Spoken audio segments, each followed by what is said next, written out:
অর্জুনের মৃত্যুতে দেবী গঙ্গা হেসেছিল কেন?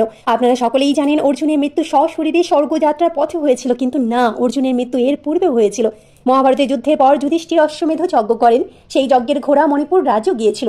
সেখানকার রাজা অর্জুন ও চিত্রাঙ্গদার পুত্র বভ্রুবাহন ছিল, কিন্তু অর্জুন তাকে বলেছিলেন, এখন আমি তোমার পিতা নই, হস্তিনাপুরের রাজার প্রতিনিধি, তোমার আমার সাথে যুদ্ধ করা উচিত। তখন দুজনের মধ্যে যুদ্ধ শুরু হয়। সেই যুদ্ধে বভ্রুবাহন কামাখ্যা দেবীর অস্ত্র দ্বারা অর্জুনের মস্তক দেহ থেকে বিচ্ছেদ করে দেয়।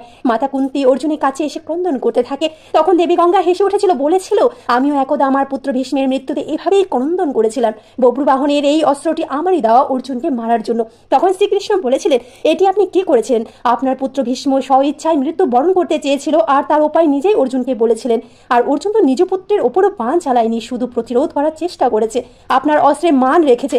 দেবী গঙ্গা শ্রীকৃষ্ণের কাছে প্রার্থনা জানান সবকিছু ঠিক করে দেওয়ার। তখন শ্রীকৃষ্ণ বভ্রুবাহনের সৎমা উলুপির থেকে প্রাপ্ত নাগমণির দ্বারা অর্জুনের প্রাণ ফিরিয়ে দেন।